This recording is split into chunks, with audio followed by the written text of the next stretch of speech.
오늘 말씀의 제목은 요셉, 하나님이 주도하시는 인생입니다. 우리 교회의 올해의 꿈이 언약 자손을 세우게 하소서인데요. 몇 주 전부터 우리는 아브라함, 야곱 등 언약 백성의 조상들의 이야기를 살펴보고 있습니다. 오늘은 야곱의 11번째 아들인 요셉의 이야기를 살펴봅니다. 믿음의 조상인 아브라함, 야곱, 요셉의 삶에는 공통적인 특징이 있습니다. 이들의 삶에는 하나님이 분명한 목적을 갖고 그들의 삶에 개입하셔서 주도적으로 인도하시는 삶의 흔적이 있는 겁니다. 먼저 아브라함의 경우를 보면 아브라함 스스로 하나님을 믿겠다고 나선 것이 아닙니다. 믿음의 조상이니까 우리 생각에는 스스로 하나님을 믿겠다고 열심을 내서 나왔다고 생각하는데 전혀 아닙니다.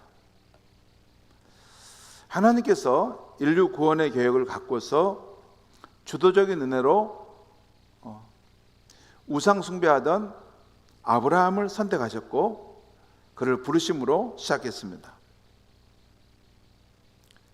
하나님께서 먼저 아브라함에게 오셔서 이런 언약의 말씀으로 부르셨습니다. 창세기 12장 1절 2절에 아브라함아 너는 너의 고향과 친척과 아버지 집을 떠나 내가 내게 보여줄 땅으로 가라.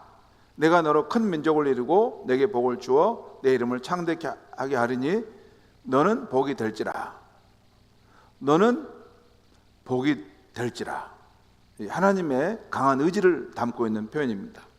곧 하나님께서 주도적으로 역사하셔서 아브라함을 복된 존재가 되게 할 것이라는 것입니다.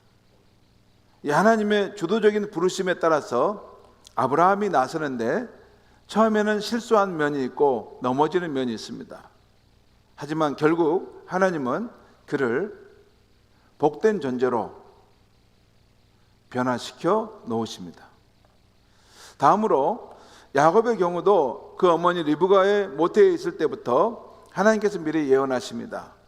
내 태중에 두 국민이 있는데 큰 자 에서가 작은 자 야곱을 섬길 것이라 하십니다. 그러나 쌍둥이 동생으로 태어난 야곱은 하나님의 약속을 기다리지 못하고 자기 지혜와 속임수로 장자권을 빼앗으려다가 갖은 고생을 하게 되죠. 하지만 그 과정에서 야곱은 하나님을 깊이 알아가면서 축복하는 사람이 되어갑니다. 여러분, 다른 사람을 축복해 주려면, 하나님의 이름으로 축복해 주려면 하나님을 깊이 알아야 되는데 야곱이 그런 경험을 했다는 것입니다. 노년의 야곱은 자신이 체험적으로 알게 된 하나님의 이름으로 당대의 최고 실력자인 바로 왕을 축복했고 또 그의 자손들을 예언의 말씀으로 먼 미래까지 축복하게 되었습니다. 축복하는 사람이 되는 것, 이것이 우리 신앙의 절정, 클라이막스에서 또 가질 수 있는 가장 멋진 모습입니다. 그리고 오늘 요셉의 경우도 하나님은 분명한 목적을 갖고 그를 택하셔서 그의 삶을 주도해 가십니다. 곧 요셉은 17살 때 자기 의지와 무관하게 하나님이 주신 꿈을 꾸는데요. 자기 추수단에 형님들의 추수단이 둘러서서 절하는 꿈이요. 하늘의 해와 달과 11별이 자신에게 절하는 꿈이었습니다. 신비로운 꿈이었습니다. 그리고 하나님은 요셉이 꾼 이 꿈의 성취를 이루도록 그의 삶을 한 단계 한 단계 주도적으로 인도해 가셨습니다. 이 성경과 기독교적 세계관은 인간 역사가 어떻게 진행되는가, 저와 여러분의 미래가 어떻게 진행되는가 이렇게 설명합니다.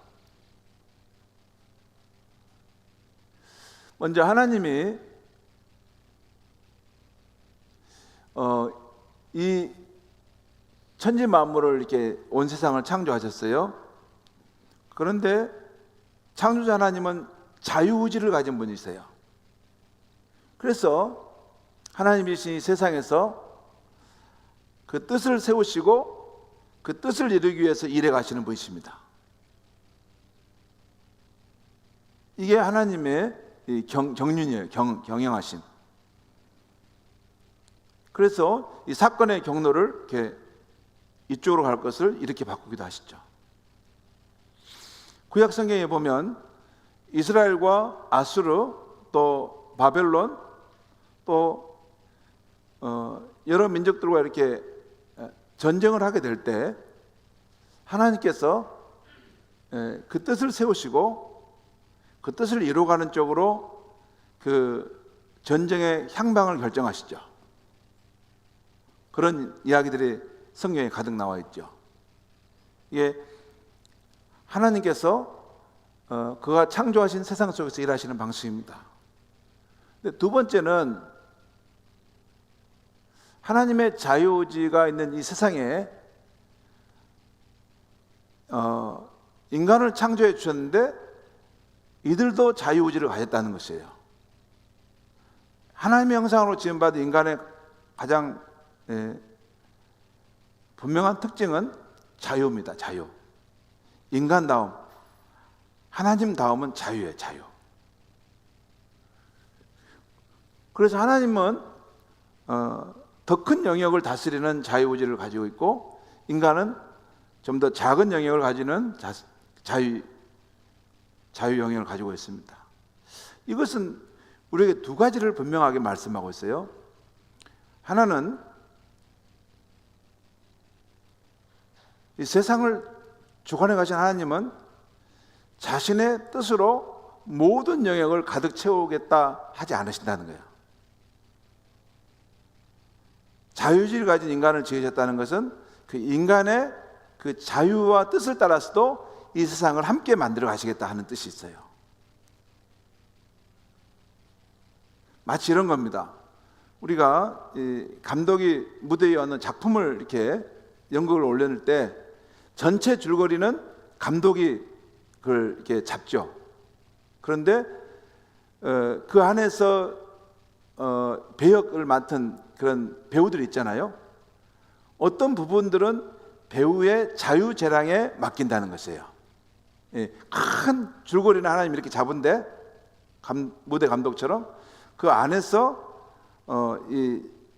그 작은 역할들은 그 배우의 그런 역량에 따라서 그것을 실현할 수 있도록 한다는 것이죠. 여기 한 가지입니다. 우리 인간에게 자유가 있다는 건 굉장히 중요해요. 여러분 가운데 혹시 나는 하나님을 믿는데 정말 살아계신 하나님을 만나고 싶고 나는 하나님 앞에 알려져서 내 인생이 정말 아름답게 쓰임받는 멋진 청년이 되고 싶다. 그 자유와 열정을 가질 수가 있어요. 여러분이 혼자 성전에 나와 기도하든지 또는 기도원에 가서 기도하든지 어떤 진짜 간절한 마음으로 하나님 앞에 나와서 기도를 하면 그건 자유예요. 여러분 자유. 안 할 수도 있는데 할 수 있다는 거죠. 그럼 하나님이 그걸 주목하시는 거죠. 그리고 여러분의 인생의 방향을 하나님께서 어떤 방향으로 붙드셔서 특별한 방식으로 여러분을 통해 일하실 수 있어요. 그것이 자유예요. 자유. 할 수도 있는데 안 할 수도 있는 거 자유잖아요. 그 다음에 또 하나 하나님의 자유의지를 가지고 우리 인간이 자유의지를 갖는다고 하는 것에 갖는 의미는 이 세상에 일어나는 일이 어떻게 앞으로 진행될 것인가 하는 문제가 단순하지 않다는 거예요. 왜냐하면 하나님도 자유의지를 가졌지만 우리 개개인의 인간도 자유를 가지고 있어요. 자유의지를. 그러니까 하나님은 만약에 이 인간 일이 악인이고 인간 이가 선이라면 하나님이 이 사람이 악하다고 해서 그것을 뭐 처음부터 어떻게 막 막아버린다거나 이렇게 하지 않아요. 마지막 종말의 때는 하나님이 그것을 다 이제 평가하고 심판하시겠지만 이 세상 역사 속에서는 악인이라 할지라도 그 자유의지를 따라 할 수 있도록 허락하세요. 신비로운 영역이죠. 허락하세요. 그러니까 악인이 흥황하고 선인이 고난을 아픔을 당하는데도 하나님 때때로 그걸 손을 대지 않았어요. 왠지 알아요? 로봇가 아니고 자유의지를 가진 존재이기 때문에. 그런데 그러면 아무렇게나 다 놔둬버리시냐? 그렇진 않았어요. 각 인간이 가지고 있는 자유의지를 따라서 여러 가지 이렇게 선과 악을 행하시는데, 그 사람들과의 복합적인 관계 속에서 하나님이 오묘한 방법으로 그 뜻을 세우시고 그 역사를 움직여 가시는 거예요. 그러니까 단순하지 않게 어떤 하나님의 뜻이 결국에는 역사 속에 이루어져 가는 것이죠. 이게 기독교의 역사가 아닙니다. 그러니까 신앙이 깊어져 간다는 것은 우리의 삶은 이렇게 단순하게 결정되지 않고 다 할 수 없는 하나님의 심오한 뜻이 있다는 것을 늘 생각하게 된다는 것이죠. 이게 우리 인간의 역사가 어떻게 진행되는가, 그 원리에 대한 말씀을 드렸어요. 제가 이 말씀을 드리는 것은 우리는 보통 인간만이 자유의지를 갖고 그 뜻과 행동으로 우리의 삶의 경로를 이렇게 바꿔간다고 생각하는데, 여기 삶의 경로를 이렇게 바꿔간다고 생각하는데, 기독교적 입장은 인간보다는 하나님께서 더 큰 그림으로, 빅 픽처, 더 큰 그림으로 자신의 뜻과 계획을 가지고 우리의 삶에 개입하셔서 그 뜻을 신비롭게 이루어 가신다는 거예요. 이 영역이 있어요. 그러니까 신앙이 깊어지면 하나님의 뜻이 무엇일까, 이런 생각이 깊어져 가는 거죠. 하나님의 주도하시는 인생에 대한 이야기를 지금 이런 관점에서 보시면 되는 거예요. 내 작은, 내가 무엇을 뜻을 세우고 이루는 것만이 아니라 하나님은 더 큰 관점에서 그 뜻을 세우고 그 뜻을 내 삶에 이루기 위해서 도도한 물결로 선조부터 시작해서 나와 후손까지 삶 속에서 역사해 가신다는 거예요.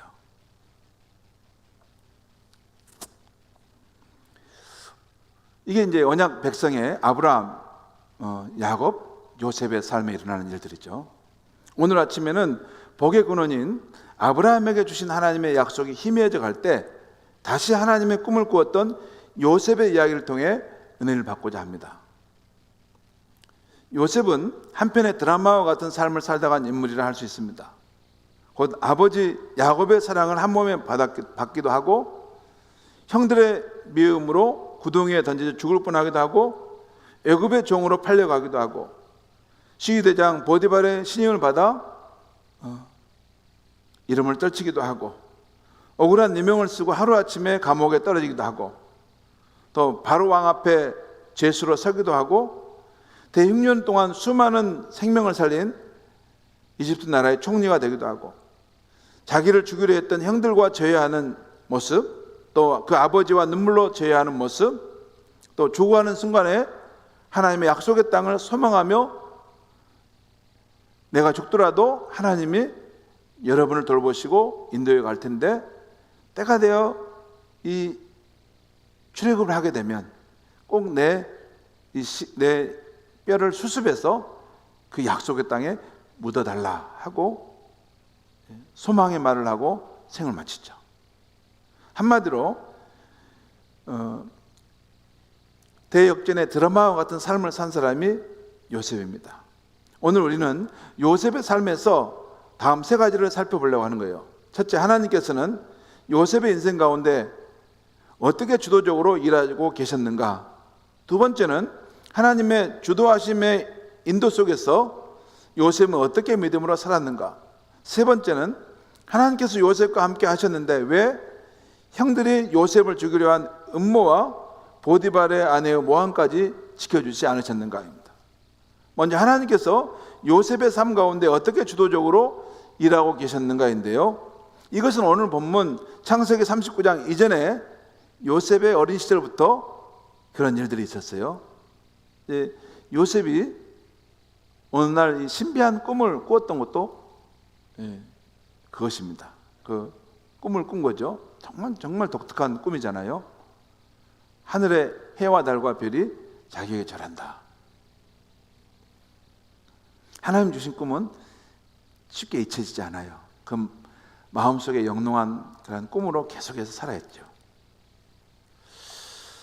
또 요셉의 삶에 하나님이 주도적으로 이렇게 일하고 계셨다, 간섭하고 계셨다는 것은 어디 보면 아냐면, 어느 날 아버지 야곱이 어린 요셉을 불러서 들에서 양을 치는 그 형들의 안부를 물으러 보냅니다.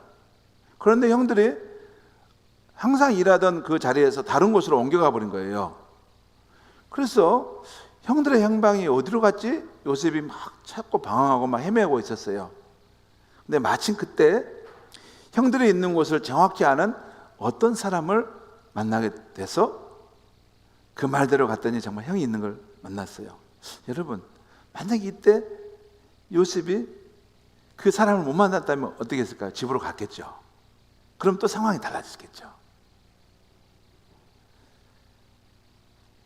두 번째는 요셉이 구덩이에 던져져 형들에 의해서 죽임을 당할 수 있는 그 위기를 당하게 됐을 때, 바로 그때 마침 애굽으로 내려가는 미디안 상인들이 그곳을 지나갔던 것입니다.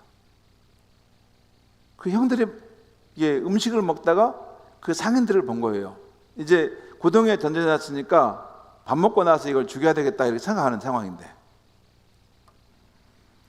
그 형들 중에 유다가 우리가 우리 혈육을 죽이는 것이 되겠는가, 그러지 말자 하면서 오히려 더 저 상인에게 파는 것이 더 낫지 않겠느냐, 그런 제안을 했고, 그 형들이 그 제안을 어떻게 받아들인 거예요.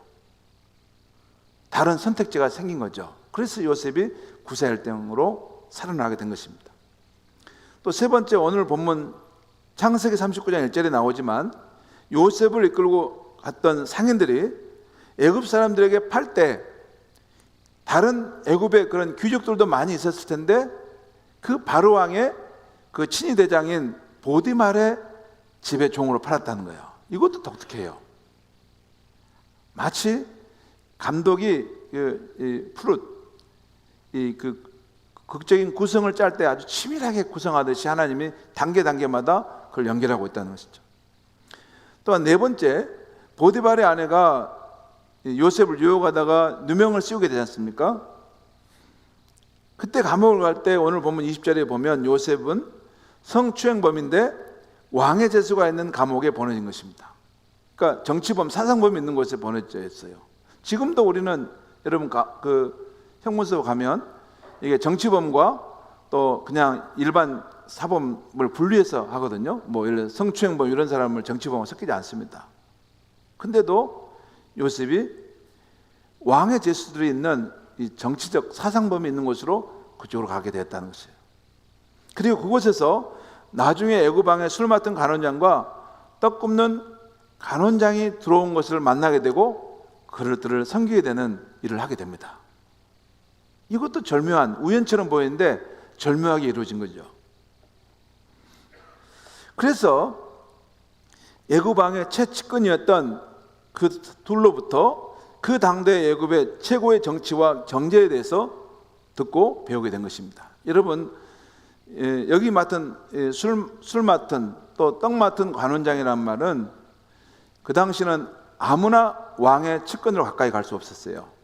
그냥 뭐 떡을 좀 잘 만든다고 술을 만들지 그런 게 아니라 그것을 왕 앞에 대적하면서 함께 그 음식을 나누면서 그 당대 정치와 사회, 경제에 대해 서로와 토론하고 왕에게 지혜롭게 말해줄 수 있는 그 사람이 그 역할을 하는 것입니다. 아무튼 그 사람들과의 만남으로 인해서 감옥에서 요셉은 나중에 애굽의 총리가 될 식견을 갖추게 돼요. 여러분, 창세기 제수 요셉이 바로왕 앞에 나가서 그 꿈을 해석해 내는 걸 보면, 그 가만히 그 본문을 읽어보면 정말 요셉이 그 당대의 정치와 사회, 경제 상황을 꿰뚫고 있고 아주 지혜롭게 그것을 말하고 있는 것을 볼 수 있어요. 그 말을 듣고 있었던 애굽의 바로왕이 감탄하면서 너처럼 지혜롭게 말하는 사람이 어디 있겠느냐, 네가 애굽의 총리가 되라 했던 것입니다. 그러니까 그것을 요셉이 어디서 배웠겠어요? 감옥에서 그 두 간원장을 모시면서 그걸 배웠던 것이죠.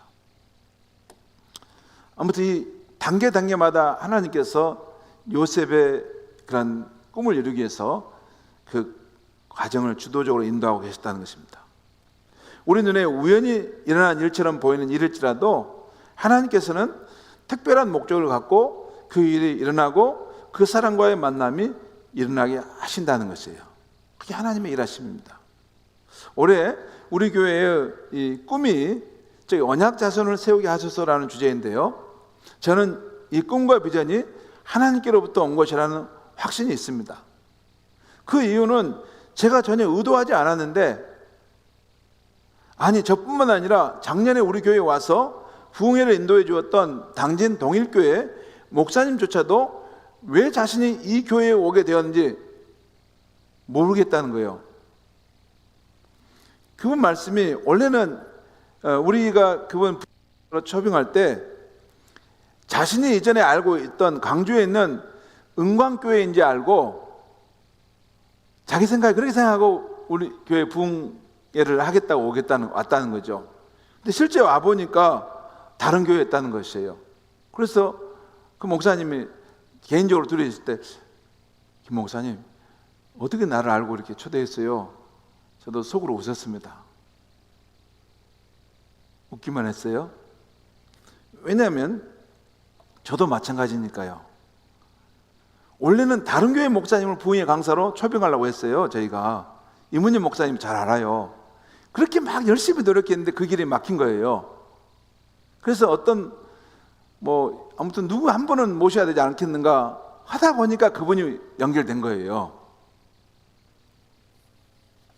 그런데 중요한 것은 놀랍게도 전혀 서로 의도하지 않게 만난 그 목사님이 우리 교회에 오셔서 우리 교회가 나아갈 방향을 정확하게 말해주고 간 것입니다.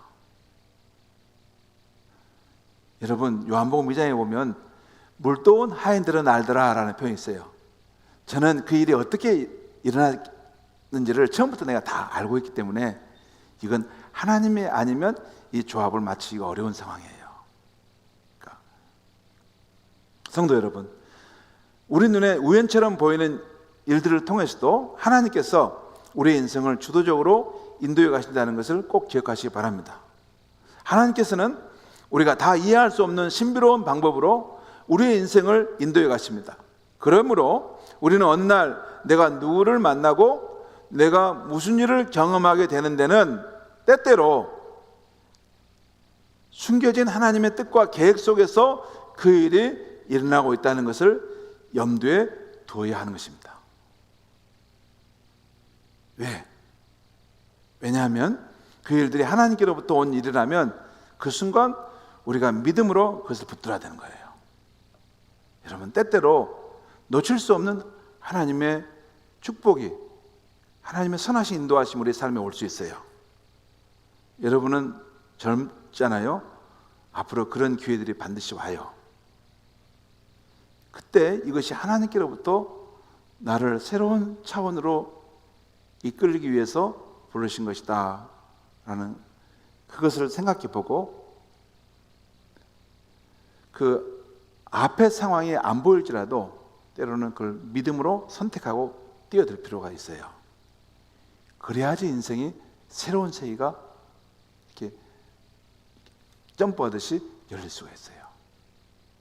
저는 이제 믿음의 길을 갈 때 늘 제가 이제 가는 방식 말고 안 가본 그런 땅으로 한번 가보는 건 어쩌냐 해가지고 이렇게 이래도 가보고 저래도 가보고 했는데, 그러면서 하나님의 일하시는 새로운 역사를 경험하기도 했죠. 아무튼 항상 우리가 누구를 만나고 또 어떤 일이 일어날 때 하나님께서 어떤 숨겨진 뜻과 계획을 가지고 내 인생을 부르시지 않는가 하는 것을 염두에 두면서 때로는 기도해보고 때로는 믿음으로 응답해 볼 필요가 있습니다. 자, 아무튼 요셉은 그렇게 하나님의 그의 삶을 주도해 가셨다는 거죠. 두 번째, 그러면 하나님의 그 주도적인 인도하심 속에서 요셉은 어떻게 믿음으로 살았는가입니다. 여러분, 기독교 신앙에는 아주 역설적인 그런 삶의 모습이 있어요. 두 가지. 역설이라는 것은 서로 반대가 되는 그런 주장이라는 거죠. 무슨 말씀이냐면 하나님이 주도적으로 우리 인생을 인도하시는 것도 있지만 또한 우리도 주도적으로 반응해가는 삶이 있다는 것입니다. 그러니까 하나님이 우리의 삶을 주도적으로 인도해 가신다고 해서 우리는 아무것도 않고 수동적으로 있는다는 것은 아닙니다. 이게 기독교의 신비예요. 빌립보서 2장에서 이 사실을 잘 설명하고 있는데 거기 보면 성경은 하나님은 너희 안에서 행하시는 분으로 자기의 기쁘신 뜻을 위하여 소원을 두고 활동해 가신다는 것이에요. 그럼 하나님이 다 하실 텐데 우리가 뭐 해야 되나? 그렇게 생각할 수 있죠. 근데 그 동일한 그 성경 본문에서 그러나 너희도 두렵고 떨림으로 구원함을 이루어가라 라고 말씀하고 있어요. 다시 말해 하나님이 행하실 몫이 있고 우리 인간이 행하실 몫이 있다는 거예요. 하나님이 다 해주는 게 아니라는 거예요. 그리고 하나님 없이 내가 다 노력으로 해야 되는 것도 아니라는 거예요. 그 절묘한 접합점이 있는 거예요. 하나님이 행하시는 것을 믿음으로 우리가 바라보고 수용하는 것과 또한 내게 주어진 몫을 그것을 내가 행함으로 나아가는 것이 필요하다는 거죠. 오늘 창세기의 요셉의 삶을 봐도 하나님의 주도적인 인도하심 속에서 요셉도 주도적으로 살아감을 볼 수 있습니다. 요셉이 얼마나 주도적으로 성실하게 살았는가를 보여주는 말씀이 오늘 본문 4절입니다. 거기 보면 요셉이 그의 주인에게 은혜를 입어 섬김에 그가 그 주인이 요셉을 가장 총무로 삼고 자기의 소유를 다 그의 손에 위탁하였다. 또 여기 보면 6절 상반절에도 주인이 그의 소유를 다 요셉의 손에 위탁하고 자기가 먹는 음식 외에는 간섭하지 아니하였더라. 여러분이 어느 회사에 갔는데 직원인데 그 사장님이 여러분을 이렇게까지 신뢰해주고 믿어줬어요? 굉장히 지금 뭐라고 말하냐면 이게 단순한 문제가 아니에요. 그 보디발이면 애굽의 친위대장의 제장이기 때문에 많은 그 종들과 그 가산을 거스릴 텐데 요셉에게 맡기기를 자기 모든 소유를 그 사람한테 맡기고 네가 다 알아서 해라. 그리고 먹는 것만은 내가 알아서 하겠다. 이렇게 했다는 거예요. 요셉을 정말 신뢰했다는 것이죠. 한마디로 주인은 요셉에게 예금 통장, 주식, 채권, 집문서, 논문서, 인감 조장까지 다 맡기고 네가 알아서 다 해라. 이런 상황이라는 거예요. 그만큼 요셉을 신임했다는 거예요.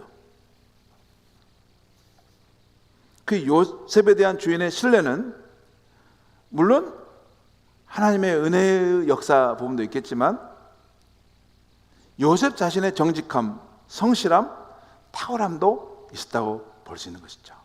이게 요셉이 주도적으로 해간 일입니다. 또 22절, 23절 말씀 보겠습니다. 여기 보면 감옥에 있을 때인데 간수장이 옥중 제수를 다 요셉의 손에 맡김으로 그 재반 사물을 요셉이 처리하고 간수장은 그의 손에 맡긴 것을 무엇이든지 살펴보지 아니하였으니. 여러분 이럴 수 있습니까? 이렇게 그 감옥의 그 대장이 다른 직원에게 맡긴 것이 아니라 요셉에게 일을 맡겼는데 그것도 신기한데도 요셉에게 뭘 맡긴 것은 두 번 다시 돌아보지 않았다는 것이죠. 그가 잘할 줄 믿고 그냥 놔뒀다는 거다. 여러분, 저와 여러분도 어디 회사를 가든지 이런 사람이 될 수 있길 바랍니다. 이런 사람이 돼야 돼요. 여기 보면 어떻게 요셉이 그 간수장의 신뢰를 이렇게 받을 수 있었을까? 요셉이 어떻게 일했기 때문에? 여러분 꼭 한 가지 마음에 새겨주면 되는데 요셉은 어디에 있든지 주인의 입장에서 생각해서 그 일들을 자기의 일처럼 책임지고 했다는 거예요. 여러분 사장이 돼보면 그 종업원이 일하는 직원이 이게 주인의 마음으로 일하는지 이게 종업원으로 시간만 때우고 가는지 금방 압니다. 그런데 요셉은 그 주인의 입장이라면 이럴 때 어떻게 일해야 될까? 어떻게 이것을 하는 것이 맞을까? 항상 그 마음 가지고 했기 때문에 자기를 전했기 때문에 주인이 볼 때 그의 삶에 비범함을 느꼈던 거야. 아, 너는 앞으로 큰 인물이 되겠다 여겼다는 거죠. 그리고 요셉은 어떻게 이런 삶의 태도를 살 수 있었는가? 오늘 본문의 전체적인 흐름을 보면 요셉은 눈에 보이지 않지만 하나님께서 그의 삶에 함께 하심을 늘 의식하고 살았다는 것이죠. 왜냐하면 그 보디발의 아내가 유혹할 때 내가 어찌 이 악한 일을 해서 하나님께 죄를 짓겠습니까? 그렇게 해서 뿌리치잖아요. 그 마음가짐이 있었기 때문에 사람들 앞에, 하나님 앞에 성실하게 살았던 것입니다. 성도 여러분, 우리들도 요셉처럼 어디에 있든지 우리 눈에 보이지 않더라도 영이신 하나님이 우리와 함께 하심을 알고 정직하게, 성실하게 살아갈 수 있길 바랍니다. 그러면 사람들이 우리를 말하지 않아도 믿어주는 거죠. 세 번째, 마지막으로 한 가지 말씀드리면, 하나님께서는 요셉과 함께 하셨는데 왜 형들의 음모와 그 보디발의 아내의 모함으로부터 지켜주지 않았는가? 오늘 본문의 요셉의 이야기는 하나님이 함께 해주심으로 그의 삶이 형통하게 되었다고 말하고 있지만, 사실 요셉의 인생은 처음에 하나님이 주신 꿈과는 너무 다른 길을 걷고 있었어요. 한마디로 하나님이 주신 그 꿈이 산산조각이 다 찢어져 버리는, 깨어져 버리는 그런 삶의 환경으로 요셉은 곤두박질 쳐버린 거죠. 예를 그런 형들에게 그 미움을 받아 살해당할 뻔하지 않았습니까? 그 형들이 요셉을 옷을 벗기고 구덩이를 던져 죽이려고 할 때 아마 요셉이 형들의 옷소매를 잡고, 아니 형들 왜 이래요? 형들 왜 그래요? 내가 얼마나 잘못했는데 형들 갑자기 왜 이래요? 그리고 엄마 아빠 이름을 부르면서 아마 자기가 죽을 것을 두려움을 느끼고 그렇게 아마 애원했을 것입니다. 그렇지만 형들은 그 말을 전혀 듣지 않았어요. 여러분, 남 모르는 사람이 그랬을 때도 상처받지만, 어렵지만 정말 함께 피를 나누는 그 형들이 나를 죽이려고 했다는 것은 얼마나 큰 상처가, 절망적인 마음이 됐겠습니까? 또한 요셉은 아버지와 집을 떠나 자신이 모르는 낯선 그 애굽 땅으로 팔려가고 있었습니다. 그리고 그 집에서 정말 충성스럽게 일했는데도 하루아침에 성폭행범의 누명을 뒤집어쓰고 차지찬 감옥에 던져지게 되었던 것입니다. 한마디로 요셉의 인생은 하나님이 주신 꿈과는 너무 다른, 꼬일 대로 꼬여져 버린 인생이었다는 것이죠. 여러분, 지금 오늘 말씀에 지금 겉으로는 요셉이 태어난 것처럼 보여도 요셉의 내면은 아마 그 감옥에 있을 때 그런 절망하고 눈물과 한숨으로 그 시간을 보냈을지 몰라요. 여러분, 여러분의 꿈이 산산조각이 나버릴 때 여러분 힘도 안 나잖아요. 그냥 누워가지고 그냥 이러잖아요. 요셉이 그걸 안 했을까요? 그 꿈을 생각하고 자기가 갔을 텐데, 자기가 이제 누명을 쓰고 성추행범으로 이렇게 감옥 이방 땅에 갇혔는데 나는 이제 내 인생은 어떻게 되지? 그런 마음이 없었을까요? 요셉은 그 많이 눈물을 흘리고 때로는 통곡하고 아마 벽에다 대고 막 머리를 찧었을지도 몰라요. 그것이 요셉이 오늘 겪고 있는 삶의 자리였어요. 성도 여러분, 앞에서 본 대로 하나님은 요셉의 삶을 주도적으로 인도하신 분이기에 좋은 일을 생기게 할 뿐만 아니라 어려움을 얼마든지 막아줄 수 있는 분이지 않습니까? 그런데 하나님은 왜 그 형들의 시기, 그 음모로부터, 그 부인의 유혹으로부터 요셉을 지켜주지 않았을까요? 악인의 음모가 있을 때 왜 막아주지 않은 것일까요? 이것이 이상하지 않습니까? 여러분이 오늘 이 말씀을 보고 요셉이 하나님과 함께 하심으로 만사형통했더라, 이렇게만 보고 가면 한쪽은 전혀 안 보고 가는 것이에요. 요셉은 지금 그 낯선 땅에 종으로 팔려오고 또한 억울한 누명을 쓰고 감옥에서 미래를 계약할 수 없는 그런 삶으로 나락으로 떨어졌을 때 눈물과 한숨으로 그 상황을 지금 보내고 있었던 것이라고 할 수 있습니다. 왜 하나님은 내가 무슨 잘못이 있다고, 내가 의롭게 살았는데 너가 하나님을 섬기듯이 주인 앞에 충성되게 섬겼는데 왜 내 삶에 이런 억울한 일이 있도록 하나님은 놔두시는 겁니까? 아마 하소연했을 것입니다. 여러분, 왜 이런 일이 있었을까요? 우리가 한 가지 기억할 것은, 신앙생활 할 때 꼭 알아야 될 것은, 하나님은 우리를 부르시는 것은 평안만을 위해서 부르시는 것이 아니라는 것이에요. 안락한 삶만을 위해서 잘 먹고 잘 살았더라, 그것을 우리를 부르신 목적이 아니라는 거예요. 때로는 시련과 역경의 바람 앞에 서서 우리를 연단해 가시는 분이라는 것입니다. 하나님이 요셉의 삶을 주소하셨을 때는 분명한 목적을 갖고 있었습니다. 그 목적은 요셉에게 보이신 하나님의 영롱한 꿈, 그 꿈의 성취인 것입니다. 그 하나님의 꿈이 성취되기 위해서 하나님 요셉의 인생에 고난과 역경도 허락하시던 것이에요. 여러분, 아무나 총리 자리를 내준다고 해서 그 역할을 감당할 수 있습니까? 그만한 인물이 돼야 되는 것이죠. 그만한 사람이 돼야지 그 역할을 감당하는 것입니다. 그런 것을 감당할 만한 인물이 되도록 하나님이 요셉을 연단해 가고 계셨던 것입니다. 성도 여러분, 오늘 요셉처럼 하나님이 주신 영롱한 꿈이 깨어지는 아픔을 겪은 분이 있으십니까? 하나님의 약속의 말씀에 사라진 것 같은 위기의 때를 만나신 분이 있습니까? 요셉처럼 내 인생이 깊은 웅덩이에 빠져 허우적거리는 그런 시간을 보내는 분이 있습니까? 여러분, 시험에 떨어져가지고 내가 그렇게 노력하고 힘썼는데 떨어져가지고 나는 이제 내 미래는 어떻게 됐지? 정말 하나님이 살아계신다면 어찌 위기에 처한 내 인생과 우리의 가정을 이렇게 버려둘 수 있단 말인가? 의심의 먹구름이 밀려올 수도 있습니다. 그러나 성도 여러분, 아무리 환경이 어려워도 여러분과 저의 인생은 하나님이 주도해 가지고 계심을 믿으시기 바랍니다. 지금은 요셉처럼 우리와 우리 자녀를 향한 하나님의 꿈이 빚어져가는 시간 속에 있고 그 꿈이 성취되어가는 시간 속에 있다는 것이에요. 여러분, 저도 그렇고 여러분도 그렇고 하나님이 나를 부르셨는데 나의 미래의 모습은 어떤 것일까? 아주 희미하게 다 보이지 않아요. 하지만 저와 여러분을 부르셨을 때 하나님은 분명하게 나를 통해서 하나님이 이루실 그 형상, 그 꿈이 분명히 있습니다. 멋진 모습이에요. 인격의 향기를 드러내며 하나님의 선하신 역사를 나타내는 믿음의 사람으로 세우려고 그 계획을 가지시고 인도해 간다는 거죠.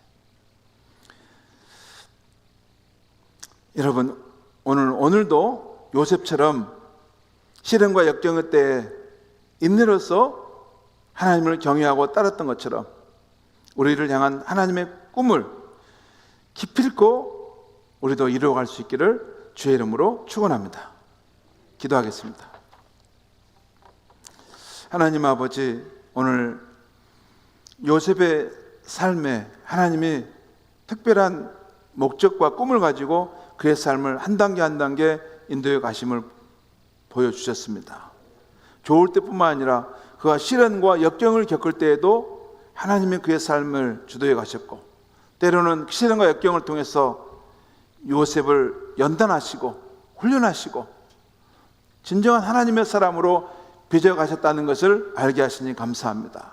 오늘 인생의 실패를 겪고 또 예상치 않는 그런 삶의 어려움을 겪어서 내 인생의 꿈이 산산조각이 깨어져 버린 것 같은 그런 아픔을 겪고 있는 우리 성도가 있다면, 청년이 있다면 오늘 요셉의 삶 속에 행하시는 하나님의 역사를 보고 다시 꿈을 안고 희망을 안고 일어설 수 있게 하여 주시옵소서. 하나님이 나를 빚어가시고 정말 온전한 하나님의 사람으로 세우실 것을 믿고 믿음으로 나아가는 성도님들이 되게 하여 주시옵소서. 예수님의 이름으로 기도합니다.